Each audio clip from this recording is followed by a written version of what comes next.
Hello guys, मैं discuss कर रहा था जो कि इम्पोर्टेंट एमसीक्यूज़ हो सकते हैं। उन इम्पोर्टेंट एमसीक्यूज़ को डिस्कस कर रहा था पहले आपके सामने। यहाँ पे अगर बेसिकली मैं इम्पोर्टेंट एमसीक्यूज़ डिस्कस कर रहा था, यहाँ पे लिखा हुआ है a production possibility curve for an economy shown what would cause the shift in the PP से PP1 तक। Application of more machinery, use of manufacturing, productivity decreases, scientific method applied for the farming, switch from production from consumer good to capital goods। तो basically हम ये identify करते हैं जब production possibility curve shift होता है invert की तरफ। इसका मतलब क्या होता है? जब आपके पास डेप्लीशन ऑफ द रिसोर्सेज होता है।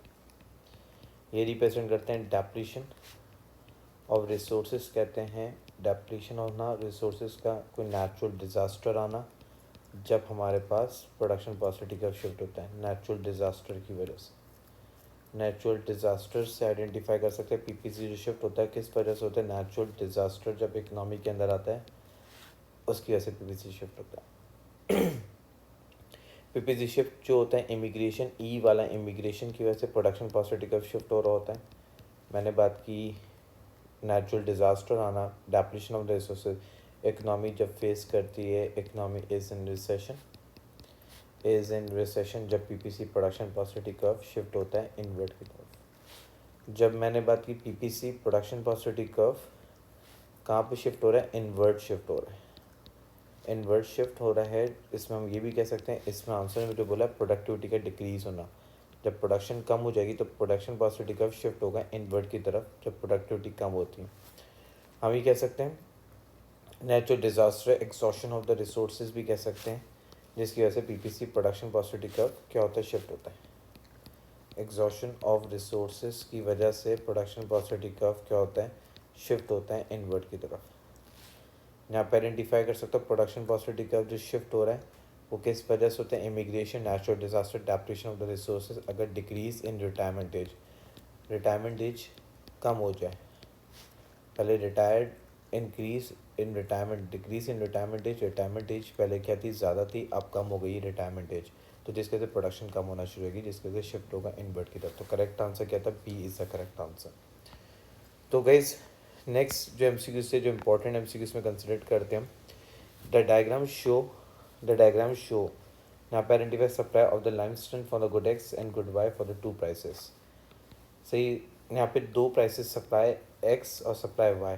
तो इसका मतलब सप्लाई ऑफ एक्स है, जो इसका मतलब सप्लाई ऑफ वाई के बारे में बात करूँ। सप्लाई ऑफ वाई जो है वो क्या है? मेरे पास इलास्टिक है।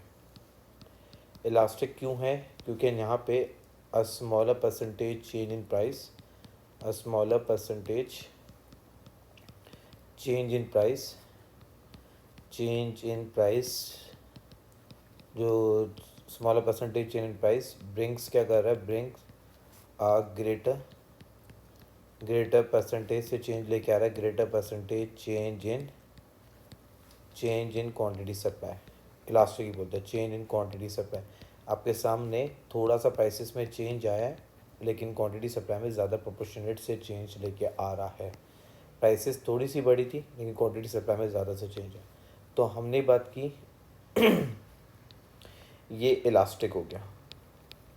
इनइलास्टिक कब होता है गाइस? हमें पता है जब मेरे पास क्वांटिटी पे कोई इफेक्ट नहीं आता। क्वांटिटी क्या होती है? अनइफेक्टेड होती है। जब इनइलास्टिक जब भी कहते हैं क्वांटिटी अनइफेक्टेड होती है, क्वांटिटी क्या होती है? अनचेंज होती है। तो जब भी हमारे पास क्या होती है? इनइलास्टिक से रिप्रेजेंट करते हैं। तो क्वांटिटी अनइफेक्टेड और अनचेंज कब हुई है? अगर देखा जाए ग्रेटर देन 1 का साइन क्या होता है? अगर हम ये बात करें ग्रेटर देन 1 का साइन जो हमने रिप्रेजेंट किया, एग्जामिनर जो रिप्रेजेंट कर रहा है कौन सा होता है? एस एक्स जो था वो क्या था? इनइलास्टिक था, ज़ीरो कहते हैं। जब अनइफेक्टेड का मतलब क्या है? बेसिकली जब मेरे पास यहाँ पे प्राइस इलास्टिसिटी ऑफ सप्लाई क्या था? ज़ीरो था, तो इसको अनइफेक्टेड कहते हैं। और मेरे पास ग्रेटर देन 1 एस वाई, जब भी मेरे पास आंसर क्या हुआ? Correct answer A is the correct answer जो मुझे रिप्रेजेंट हुआ। फिर next, the diagram show the demand and supply for the cream की बात कर रहा है। क्रीम का डिमांड एंड सप्लाई बनाया हुआ है। तो original equilibrium point X in strawberries and cream are the complementary goods. If the price of strawberry fall, अगर स्ट्रॉबेरी की प्राइसेस कम हो जाती हैं, कॉस्ट इंक्रीज हो जाती है, प्राइसेस कम हो गई, कॉस्ट क्या हो गई? बढ़ गई है। Which point represent new equilibrium? नया इक्विलिब्रियम कौन सा पॉइंट होगा गाइस, हम ये बात कर सकते हैं कॉस्ट का बढ़ना तो सप्लाई बेसिकली कम होना, कॉस्ट बढ़ गई सप्लाई कम हो गई। अगर स्ट्रॉबेरी की प्राइसेस कम होंगी तो डिमांड क्या होगी, क्रीम की इंक्रीज़ होगी। स्ट्रॉबेरी की डिमांड जब कम, प्राइसेस कम हुई है तो क्रीम की डिमांड जो है बेसिकली क्या होगी, क्रीम की डिमांड बढ़ जाएगी। क्योंकि हमें पता है यहाँ पे आइडेंटिफाई किया कॉम्प्लीमेंट्री गुड्स वो होते हैं जो इसका रिलेशन क्या है होता है, मैंने बात की इनवर्स रिलेशनशिप। प्राइस, यहाँ पे प्राइस ऑफ स्ट्रॉबेरीज़ की बात की, स्ट्रॉबेरीज़ जो हैं वो क्या हो गई, प्राइस ऑफ स्ट्रॉबेरीज़ जो है वो क्या हो गई, बेसिकली कम हो गई थी। तो डिमांड किसकी बढ़ी, क्रीम की बढ़ी। तो हमें ये पता है इसका जो रिलेशनशिप होता है वो क्या होता है, इनवर्स रिलेशनशिप होता है। जब भी इनवर्स रिलेशनशिप होगा तो अपोजिट डायरेक्शन में जाता था। तो जब भी हमारे पास क्या डिमांड क्या हो रहेगी, क्रीम की डिमांड इंक्रीज़ रहेगी। तो जब भी मेरे पास क्रीम की डिमांड शिफ्ट होगी राइट की तरफ, तो जब भी हमें पता चला इसका answer B is the correct answer. फिर गाइस नेक्स्ट जो है ये पूछा आपके सामने production possibility curve the diagram of the two production possibility curve E F से जी एच पे चलेंगे। Before the after the technological progress has taken place, technology का प्रोग्रेस हुई है। What is an opportunity cost in capital goods of producing O X. Opportunity cost होगी capital goods की, अगर आप ओ एक्स बनाते हो, ये देखो ओ एक्स पे वाई एम एफ बना रहे हो, तो क्या अपॉर्चुनिटी कॉस्ट जो फॉरगॉन करोगे आप क्या करोगे, एम से लेके एच क्या करोगे, ये जो कॉस्ट है ये आपकी फॉरगॉन हो जाएगी। क्योंकि आप ये गुड्स नहीं प्रोड्यूस करोगे, क्योंकि ये आपने क्या करती है फॉरगॉन कर दिया। अगर आप ओ एक्स पे वाई एम एफ बनाओगे तो अपॉर्चुनिटी कॉस्ट क्या हो जाएगी, एम एच हो जाएगी। तो यहाँ पे एम एच वाला जो आंसर है वो कौन सा आंसर है गाइस, वो A is the correct answer है। Next a product is an inferior good with a no close substitute. Product कौन सा इन्फीरियर गुड है जिसका कोई close substitute, it is a complementary to good X which product match the above the description. देखो no close substitutes inferior goods का relationship कौन सा होता है, इनवर्स रिलेशनशिप होता है। इन्फीरियर गुड का रिलेशनशिप कौन सा होता है, इनवर्स रिलेशनशिप से रिप्रेजेंट। कॉम्प्लीमेंट्री गुड्स का भी रिलेशनशिप क्या होता है, इनवर्स रिलेशनशिप होता है। दोनों के इनवर्स रिलेशनशिप कहाँ पे आ रहे हैं, माइनस माइनस साइन होते हैं इनवर्स। तो माइनस माइनस साइन क्या होता है, इनवर्स को रिप्रेजेंट करते हैं। माइनस माइनस साइन कहाँ पे आ रहे हैं, दोनों के इधर। तो ऑब्वियसली बात है दोनों की इलास्टिसिटी क्या होगी, लेसर देन 1 होगी। तो मेरे पास क्या D is the correct answer. फिर गाइस ये क्वेश्चन है a supply curve is represent equation जो है क्वांटिटी सप्लाई जो दिया हुआ था कितना दिया हुआ था, 10 प्लस 10p दिया हुआ था, जो क्वांटिटी सप्लाई की बात कर रहा था। 10 प्लस 10p की बात कर रहा था बेसिकली। यहाँ पे आइडेंटिफाई करूँ 10 प्लस 10p, तो 10 प्लस 5p सॉरी, ये दिया था क्यू एस की जो वैल्यू दी हुई थी 10 प्लस 5p। तो अगर हम बात करें, इसने बोला product राइसेस which price would cause the quantity जो है सप्लाई टू डबल। कहाँ पे क्वांटिटी सप्लाई डबल होगी, अगर ए पे अगर हम बात करें, ए एम सी को डिस्कस करें, मैंने बात की 10 प्लस 5, अगर मैंने बात की 1 से 2 तो 2, तो क्या हो गया 10 प्लस 5 2 ज़ 10, डबल नहीं हुआ, इसमें डबल नहीं हुआ। अगर बी वाली बात करें, मैंने बात की 10 प्लस 5p, तो 10 मैंने बात की प्लस 5 प्राइस कितनी थी 3 रखता हूँ अगर बी वाले में, तो क्या हो गया 10 प्लस 15। तो बेसिकली ये दो आंसर नहीं हो रहे क्योंकि डबल नहीं हो रहा, नॉट डबल। अगर मैंने रिपेरेंट किया नॉट डबल का मतलब ये डबल नहीं हो रहे थे, ये भी डबल नहीं हो रहे थे, नॉट डबल। अगर सी, अगर हम सी की बात करें, सी इज़ लाइक मैंने बात की इक्वेशन लगता हूँ 10 प्लस 5p की वैल्यू क्या रखी 4 रखी, से 10 प्लस 5 4 ज़ा 20, तो ऑब्वियसली बात है डबल हो गए हैं। तो यहाँ पे डबल हो रहा है 20 का मतलब ऑब्वियसली बात है ये डबल होना। तो ये कौन सा है, मैंने बात की 10 का 20 हो रहा है तो डबल हो रहा है, तो इसका मतलब सी इज़ दी करेक्ट आंसर। फिर गाइस यहाँ पे बोलता है बेसिकली मैं ज़्यादातर कैलकुलेशन वाले पार्ट्स करा रहा था। अब यहाँ पे अगर ये एग्जाम में पूछता है export price, term of trade का export price have increase as an average of 150 and import price is 125, तो हमेशा बेस ईयर जो दिया हुआ था इसने एग्जामिनर ने बेस ईयर वो क्या कंसिडर करते हैं, 100 हम बेस ईयर कंसिडर करते हैं, बेस ईयर हमेशा हम कंसिडर करते हैं। तो गाइस मैं ये बात कर सकता हूँ बेस ईयर 100 है सही, तो 150 टर्म ऑफ ट्रेड का फॉर्मूला क्या होता है? टर्म ऑफ ट्रेड का फॉर्मूला है export price upon import price multiply bye 100। तो term of trade basically export price कितनी दी हुई थी 50%, तो ये 150 हो गया, इम्पोर्ट प्राइस 125, तो मल्टीप्लाई बाय 100 किया। तो मैंने अगर मैं इसको कैलकुलेट करता हूँ 150 डिवाइड बाय मैंने बात की 125 मल्टीप्लाई बाय 100 किया, तो इट्स लाइक 20 आ रहा है, 120 आ रहा है। तो इस मीन लाइक मेरे पास 120 हो रहा है टर्म ऑफ ट्रेड जो है फिगर्स जो घंटे की बन सकते हैं। C is the correct answer. Next MCQs यहाँ पे बोला हुआ है the diagram show the demand for the product for which they are only 3 buyers Freeman Hardy and Willis. सही। अब इसमें बोला which statement about the demand for the product of Willis is correct. किसकी बात कर रहे हैं? Willis is correct. इसका जो है डिमांड जो है वो करेक्ट हो सकती है। सही है। विच स्टेटमेंट अबाउट द डिमांड। तो अगर देखा जाए हम ये देखें which statement the table show the demand for the 3 buyers, 3 buyers हैं। सही है। तो ये डिमांड कर्व किसका? Which of the 3 man Friedmann Hardy and Willis का डिमांड कर्व बना के दिया हुआ था। सही। तो बेसिकली अगर देखा जाए टेबल शो जो शो कर रहा है बेसिकली वो इन तीनों के डिमांड कर्व बना के दिए हुए थे। अगर मैंने देखा 24 इसका दिया हुआ था और 6 किसका दिया हुआ था? इसका दिया हुआ था। तो अगर मैं इन दोनों के डिमांड को बेसिकली एडअप करता हूँ, एडअप भी कर सकता हूँ, तो ऑब्वियसली बात है मैं एडअप भी कर सकता हूँ। और ऑब्वियसली बात है डिमांड में जो चेंज आ रहा है 20 फ्रेडमैन और इसका डिमांड कर्व को ऐड करता हूँ 24 मैंने बात की 24 से रिप्रेजेंट किया, 24 प्लस 6 किया तो इस लाइक का कितना हो गया? 30 हो गया। 15 प्लस मैंने बात की 5 किया तो कितना हो गया? 20 हो गया। 6 प्लस 4 किया तो कितना हो गया? 10 हो गया। तो सबकी डिमांड जो चेंज हो रही थी वो 10 से चेंज जो आता डिमांड में कितने से आता? चेंज जो आता है वो 10 से आता। तो इसका मतलब सबकी डिमांड में 10 से चेंज आता। तो इसका मतलब अगर मैं ये आइडेंटिफाई कर डायग्राम रिप्रेजेंट करता हूँ परफेक्टली लास्ट की डिमांड है, डिमांड में कोई चेंज नहीं आया। जो आपके वो डिमांड जो चेंज हो रही थी क्वांटिटी डिमांड क्या थी? 30, 10 और 10 से। तो मेरे पास अगर मैं बात करूँ total expand of Willis is correct. सही है। तो मैं बोल सकता हूँ क्वांटिटी डिमांड में जो हार्डी फ्रीमैन्स इनकी जो चेंज होती है वो 10 से चेंज आएगा। विलिस की इज करेक्ट। विलिस की डिमांड में कितने का चेंज आएगा? सिर्फ 10 से चेंज आया था सबकी डिमांड में। तो जब 10 से चेंज आता है तो इस मीन लाइक विलिस की जो डिमांड थी वो क्या होगी? परफेक्टली इनलास्टिक होगी। विलिस की डिमांड जो थी वो क्या होगी? परफेक्टली मैंने बात की इनलास्टिक डिमांड होगी, क्योंकि बेसिकली यहाँ पे ऑब्वियसली बात है इसकी डिमांड में कोई चेंज नहीं आया था। सही है। इनकी बोला about the demand for the 3 product, in 3 product की डिमांड, 2 प्रोडक्ट की डिमांड पता है तो इनकी टोटल डिमांड अगर निकालते हैं तो क्या आएगा? 10 से चेंज आ रहा था। तो ऑब्वियसली बात है प्राइसेस बढ़ रही थी लेकिन डिमांड में उनकी चेंज आ रहा था। 24 से 15 हुई और 6 हुई। प्राइसेस जैसे जैसे बढ़ती गई तो डिमांड फॉल होती गई।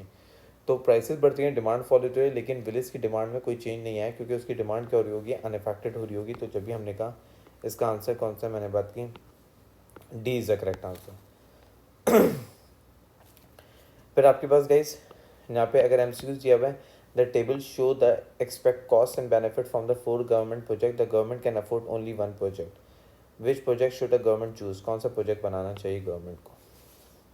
अगर हम देखा जाए, अगर यहाँ पे हम देखा जाए बेटा private benefit plus external benefit, आपको पता है private benefit plus external benefit करें तो ये कितना हो गया? सोशल बेनिफिट कितना हो गया? 240 हो गया। ये फॉर्मूला होता है सोशल बेनिफिट का। फॉर्मूला क्या होता है? Private benefit plus external benefit is known as social benefit. Social cost का क्या होता है? Private cost plus external cost होता है। तो बेसिकली 60 प्लस 160 करता हूँ तो इस लगेगा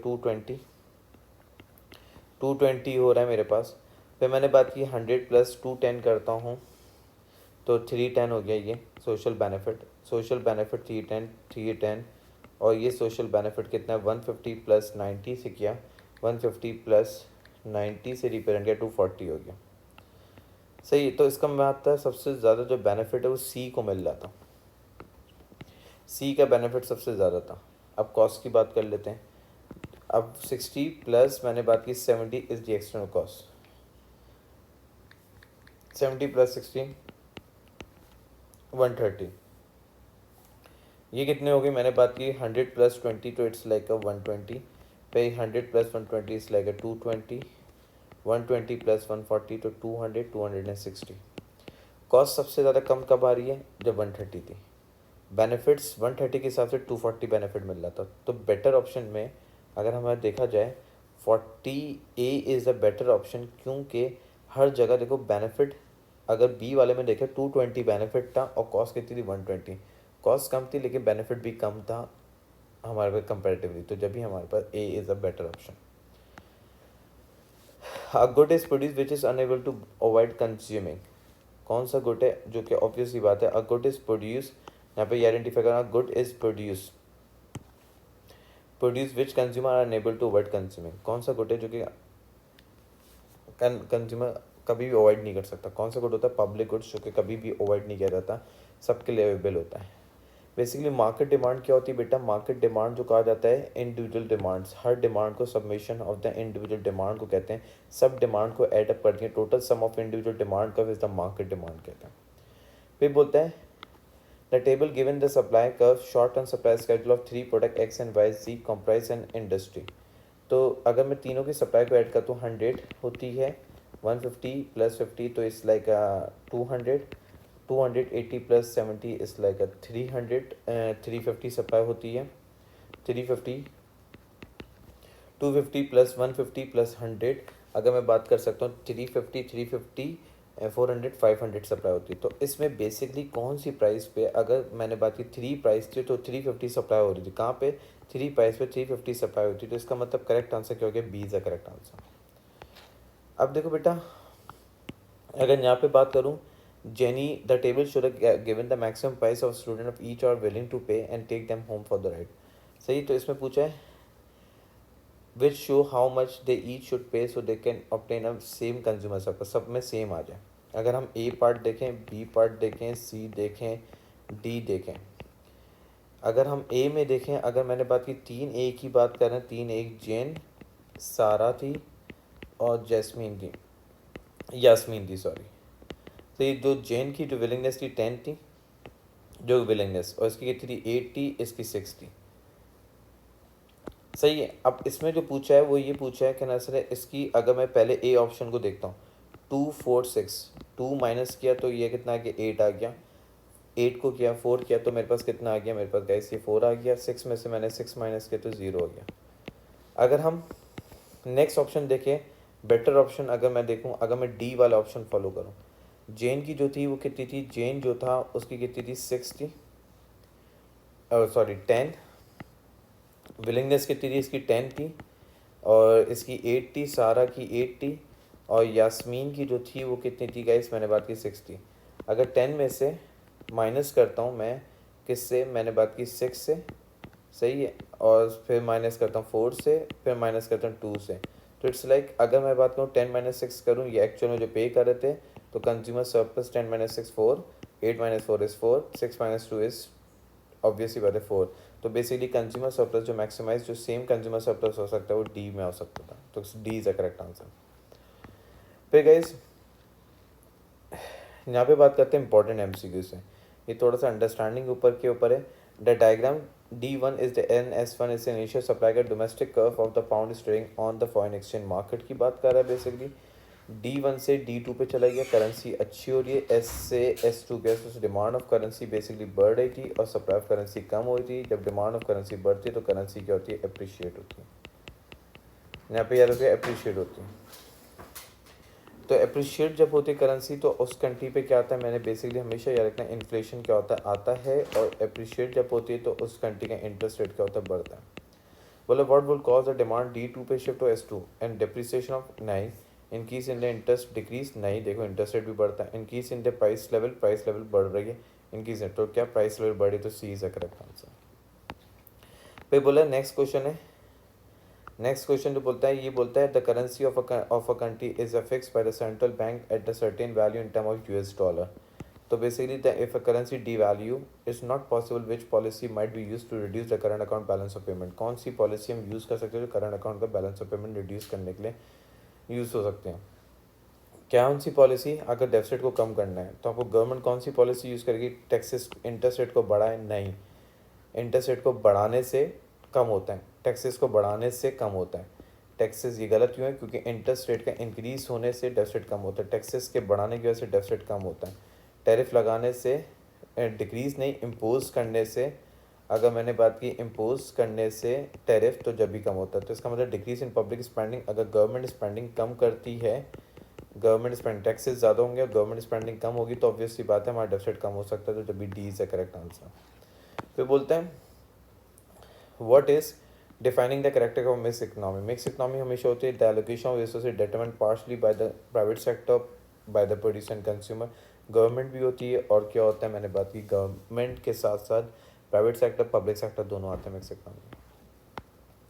तो गाइस नेक्स्ट ये बोलता है यहाँ पे, नेक्स्ट जो बोलता है the diagram show the production possibility curve, L M पे शिफ्ट हुआ है, एल एम से एन पी पे गया है, तो प्रोडक्शन कम हो रही है। तो प्रोडक्शन कम होने के higher in retirement age, reallocation, depletion of the natural resources, deplete होने की वजह से, नेचुरल डिजास्टर होने की वजह से आपके पास प्रोडक्शन पॉसिबिलिटी का शिफ्ट होता है।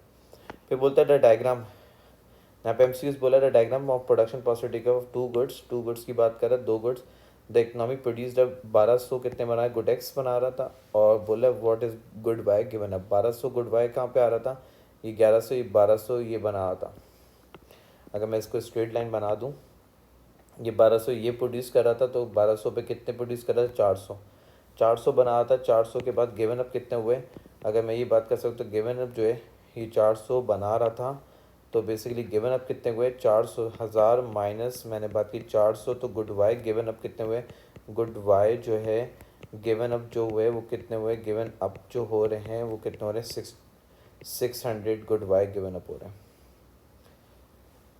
तो इसका मतलब B is the correct answer. तो गाइस अगर मैं यहाँ पे अगर बात करूँ गाइस, यहाँ पे a manufacturer increase the price of his product and attempt to increase the total revenue, the table show outcome policies. यहाँ पे आइडेंटिफाई कर रहे हैं टोटल रेवेन्यू 4, 5 और 6। टोटल रेवेन्यू का फॉर्मूला क्या होता है, basically total revenue is equals to price multiply by quantity.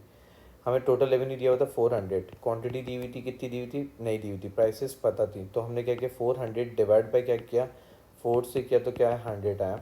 इसी तरह 500 डिवाइड बाय मैंने क्या किया 5 से किया तो क्या है 100 आया। 600 डिवाइड बाय मैंने 6 से किया तो कितना है 100, तो क्वांटिटी अनचेंज है। तो बेसिकली क्यू की जो वैल्यू जो है, क्वांटिटी जो है मेरे पास क्या थी, क्वांटिटी जो है अनचेंज होती है। जब भी अनचेंज होती है तो कौन सी डिमांड होती है, परफेक्टली इनलास्टिक डिमांड होती है। तो B is the correct answer. यहाँ पे गाइस यहाँ पे पूछा है the diagram show the market supply और डिमांड का for an agriculture product, the government guarantee the producer minimum price of the product, market freely determined by the demand and supply. Which area represent the total subsidies payment made by the government, कौन सा area total subsidies बताता है producer to a government. Producer subsidies का area पूछा था। अगर हम subsidies का एरिया एक्स वाई, अगर मैंने बात की एक्स का एरिया अगर देखा जाए, वाई का एरिया देखा जाए, अगर मैं वाई का एरिया देखूँ, वाई का एरिया देखूँ, जेड का एरिया देखूँ और किसका वी का एरिया देखूँ, तो पूरा ये डब्बा जो है वो क्या है, पर यूनिट सब्सिडीज़ है। ये पर यूनिट क्या थी, सब्सिडीज़ थी। उसने पूछा था टोटल सब्सिडीज़ कितनी दे रहे थे, तो subsidy X Y G V, तो ये पर यूनिट सब्सिडीज़ में आ गया। तो गैस यहाँ पे नेक्स्ट जो पूछा है, ये पूछा था टर्म ऑफ ट्रेड जो है आपके पास जो है 100 से 120 हुआ है। If export price increase by the 50% से what will be the change if the price of import, if the price of import. Term of trade जो बेसिकली कितना हो गया गाइस, मैंने बात की यहाँ पे ये आइडेंटिफाई किया, टर्म ऑफ ट्रेड जो है 100 से 120 हो गया। टर्म ऑफ ट्रेड बेसिकली क्या 100 से 120 की तरफ चला गया, तो 120 जो है 150 बेसिकली हो गया। फिर एक्सपोर्ट प्राइस 150 से 100 होता था, बेस शेयर कितना दिया होता था 100, बेस शेयर हम एज्यूम करते थे, बेस शेयर जो होता है वो कितना होता है 100 होता है। 150 की तरफ चला गया था, ऑब्वियसली बात है मैंने बात की 150 था, पहले term of 120 divide by 150, sorry 150 मैंने बात की डिवाइड बाय मैंने बात की 120 से किया, मल्टीप्लाई बाय 100 करता हूँ, इट्स लाइक 125। कितना हो गया 150 टर्म ऑफ ट्रेड जो है पहले कितना था, अब जो हो गया 150 से एक्सपोर्ट प्राइस इंक्रीज हुई 150 डिवाइड बाय 120, तो मेरे पास कितना हो गया मल्टीप्लाई बाय 100 के, तो इस कितना आ गया 125। बेस शेयर कितना था -100, अगर मैं base share 125 minus base share 100 से किया तो कितना बचा 25% बचा, 25%, तो इसका मतलब सी इज़ द करेक्ट आंसर। यहाँ पे क्या पूछा है, बेसिकली एमसीक्यू जो पूछा है एयर डेफिसिट पे दिया goods services income net transfer. मैंने बात की यहाँ पे पूछा था ऑब्वियसली बात है, क्या पूछा था, what can be conclude from the change in air 1 and air 2 में कंक्लूड क्या करा था। एयर 1 में ये गुड्स क्या थे, माइनस से वन माइनस डेफिसिट और इंक्रीज हो रहा था। से अगर देखा जाए एयर 2 में अगर देखा जाए तो ऑब्वियसली बात है सरप्लस क्या हो रहा था, कम हो रहा था, सरप्लस कम, इनकम कम हो रही थी। ट्रांसफ़र में आपका डेफिसिट क्या होता है, इंक्रीज हो रहा था, डेफिसिट इंक्रीज हो रहा था। तो conclude income has move from net inflow to net outflow, net inflow से नेट आउटफ्लो की तरफ जा सकती थी। हाँ, अगर हम इनकम को देखा जाए, इनकम जो है नेट इनफ्लो से आउटफ्लो की तरफ जा रही थी, आपकी इनकम नेगेटिव की तरफ जा रही थी। The value of export good has fallen, good की वैल्यू क्या हो गई, वो कम हो गई थी, -72 थी, अब -87 हो गई है। तो इसका मतलब गुड्स की value, the value of import services increase, the transfer into a country have increase. Transfer increase नहीं हो रहा था, पहली बात, डी गलत। इम्पोर्ट सर्विसेज की वैल्यू इंक्रीज हुई नहीं हुई। The value of export good has fallen, goods की एक्सपोर्ट की वैल्यू क्या होगी, फॉल हो गई। हाँ, income has move from net inflow से नॉट आउटफ्लो, आउटफ्लो नहीं क्योंकि नेगेटिव हो गया था, तो इसका मतलब इनफ्लो नहीं हो सकता। The value of good has fallen, तो बेटर ऑप्शन क्या है, B is a better option. पे गाइस यहाँ पे अगर हमें बात कर रहा था एग्जामिनर जो हमें से सवाल जो कर रहा था, अगर मैं ये बात करूँ यहाँ पे नेक्स्ट सवाल जो है वही पूछा था, the women work in a poultry workshop each dividing the time equally, सही है, हर टाइम सही। What is the division of labour, each women make only the product which show absolute advantage. Absolute advantage mean जब आप ज़्यादा output produce करो तो ज़्यादा units में प्रोड्यूस करता हूँ, ज़्यादा यूनिट्स में। कौन यूनिट्स पे ज़्यादा प्रोड्यूस है, जेनी था 100 प्रोड्यूस, सारा 100 प्रोड्यूस कर रहा था, और सीमा। तो एब्सोल्यूट एडवांटेज प्लेट्स बाउल और मग्स में क्या होगा, टोटल आउटपुट में 300 होगा, तो इट्स लाइक 100 + 100 + 100, तो 3 इज द एब्सोल्यूट एडवांटेज से आइडेंटिफाई करता हूँ।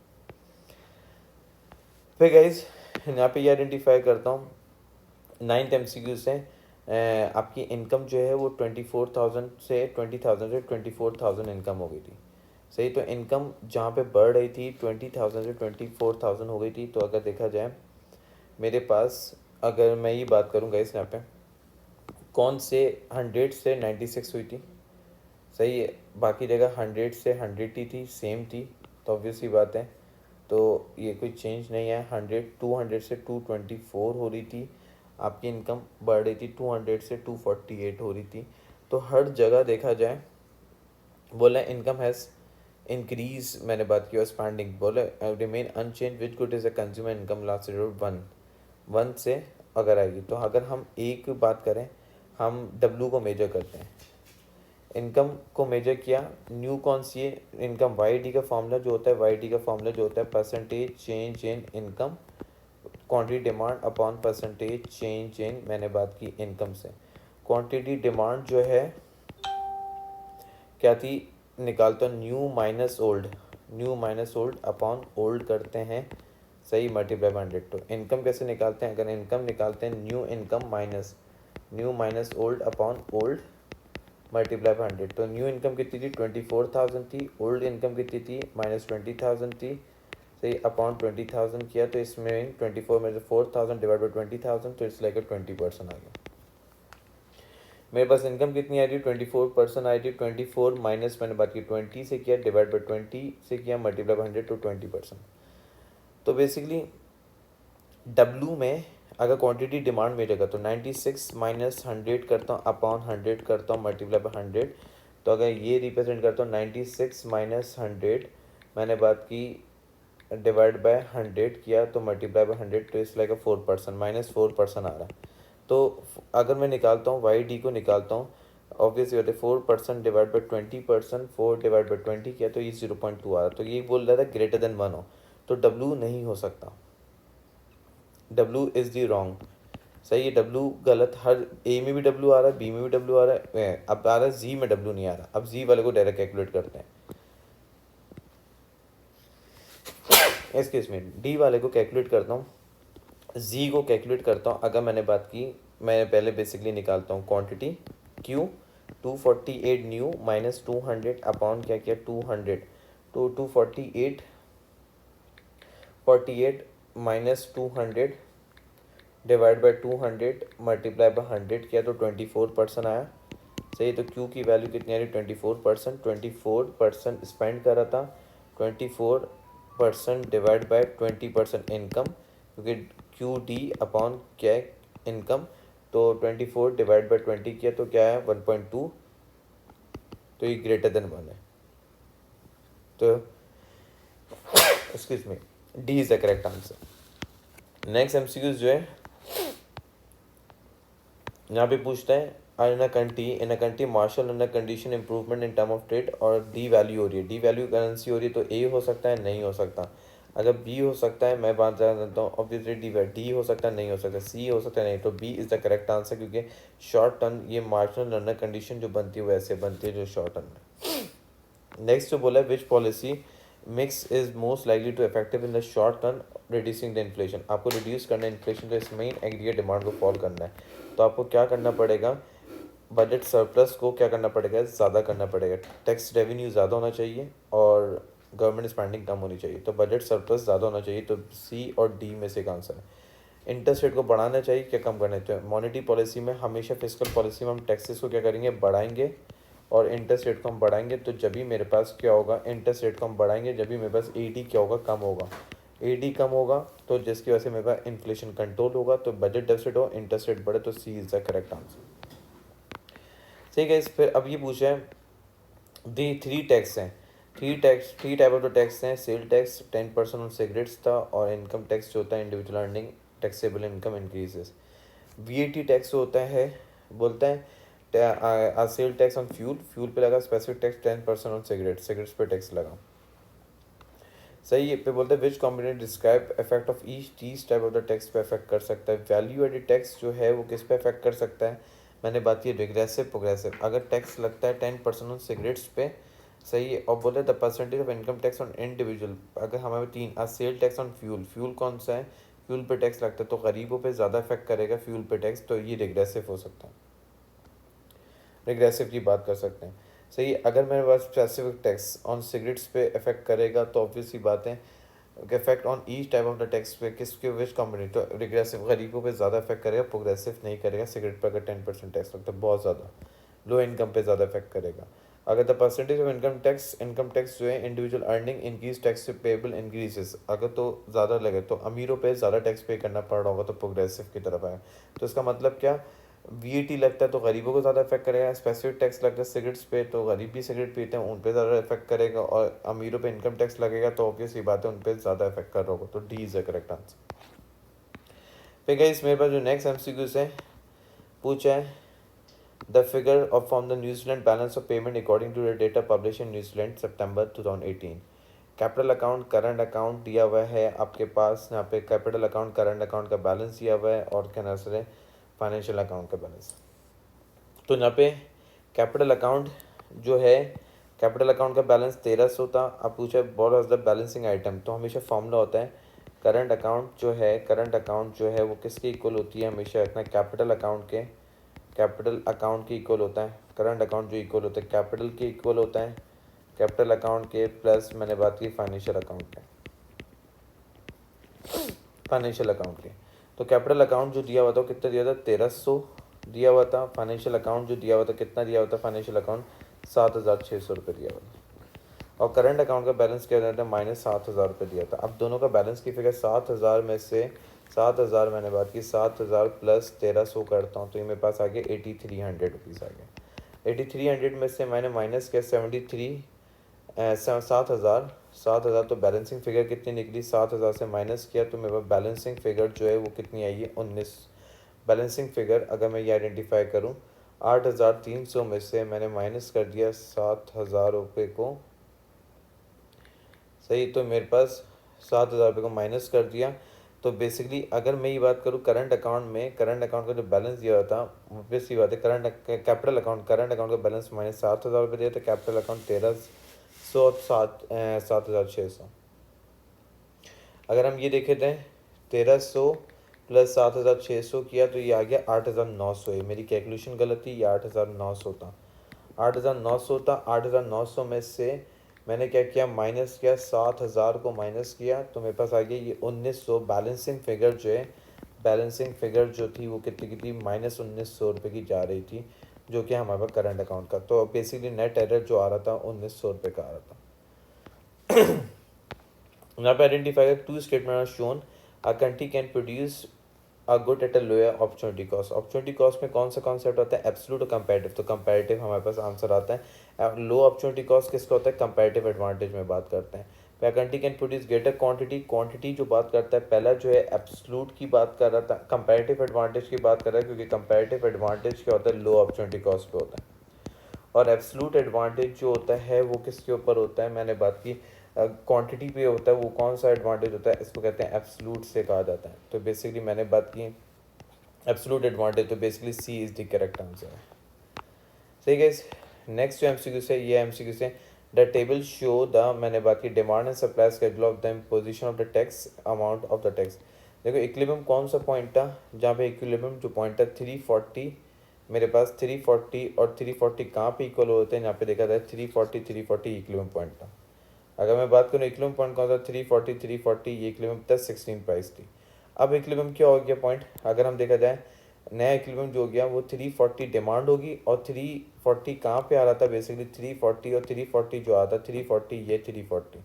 अब ये आता जो नई आफ्टर टैक्स के बाद, आफ्टर टैक्स के बाद ये आता जो 19 प्राइस थी। अगर हम देखा जाए 16 और 19, 19 माइनस 16 करूँगा तो मेरे पास क्या आएगा, 16 17 18 19, तो 3 प्राइस होगी। क्या बोल रहा है, प्राइस क्या होगी आफ्टर टैक्स, तो क्या 3।